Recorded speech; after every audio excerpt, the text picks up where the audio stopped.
कोटि कोटि नमन। यहाँ पर विराजमान हमारे मुख्य अतिथि संचालिका महोदया दीदी, प्राचार्य दीदी, हॉस्टल अधीक्षक सर, सुशील भाई, सभी शिक्षकगण और मेरे सभी सहपाठी, आप सभी को भारत के 76वें स्वतंत्रता दिवस तथा आजादी के अमृत महोत्सव की हार्दिक शुभकामनाएं। 15 अगस्त 1947 का दिन हर भारतीय के लिए एक नए जीवन के समान था।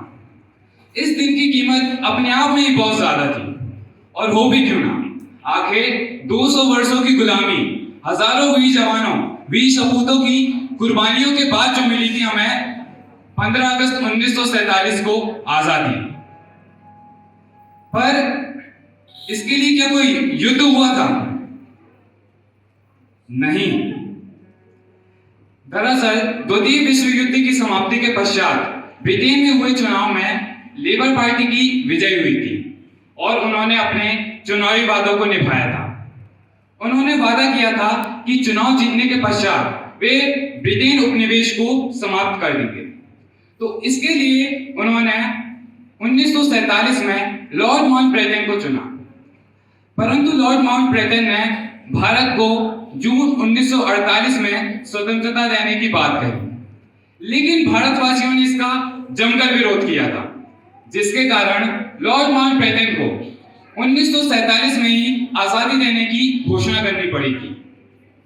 तो देखिए किस तरह इतने यातनाओं, लंबे इंतजार के बाद हमें आजादी प्राप्त हुई थी। जब जापान ने ब्रिटेन और उसके सहयोगी देशों, जापान ने इसी दिन आत्मसमर्पण किया था। इसलिए अंग्रेजों ने 15 अगस्त 1947 के दिन को याद रखने के लिए इसी दिन हमें आजादी दी। आज का दिन हम सब के लिए बहुत ही खुशी का विषय है कि आज हम सभी यहाँ मिलकर 15 अगस्त मना रहे हैं।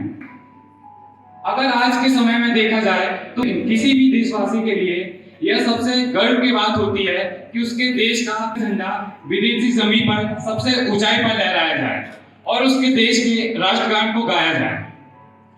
यही गर्व और खुशी हमें महसूस कराई थी 2021 के ओलंपिक्स में हमारे देश के युवा नीरज चोपड़ा ने भाला फेंक प्रतियोगिता में स्वर्ण पदक जीता, और हाल ही में हुए कॉमनवेल्थ में हमारे भारत के प्रतियोगियों ने 61 पदक जीतकर हमारे देश को गौरवान्वित किया था।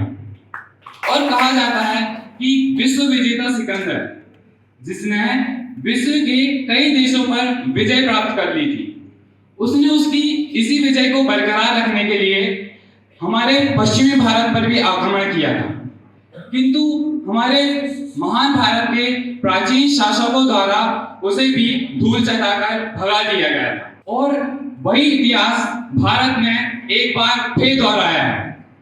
कोरोना महामारी जब सारी दुनिया में अपना कहर बरसा रही थी, उस समय जब लोगों को चार दीवारी में कैद रहने के लिए, अपनों को अपनों से दूर करने के लिए मजबूर कर दिया गया था, उस समय हमारे देश के वैज्ञानिकों ने कोरोना की वैक्सीन की खोज करके हमारे देश का लोहा पूरे विश्व में मनवाया था। आज आजादी के 75 वर्षों के बाद हम एक नए भारत को देख पा रहे हैं, जहां हमें लोकतंत्र का एक नया रूप, महिला सशक्तिकरण का एक नया उदाहरण देखने को मिला है, श्रीमती द्रौपदी मुर्मू के रूप में, जो कि हमारे देश की पहली आदिवासी महिला व दूसरी महिला राष्ट्रपति हैं। अंत में मैं यही कहना चाहूंगा कि इन वर्षों में भारत ने विकास के हर क्षेत्र में उल्लेखनीय प्रगति की है। तो हमारे भी यह परम दायित्व बनता है कि हम भी अपनी भूमिका को सक्रिय रखते हुए देश के विकास में अपना योगदान प्रदान करें। तो आइए आज हम भारत माता के श्री चरणों में यही सच्ची श्रद्धांजलि अर्पित करें। भारत माता की, भारत माता की।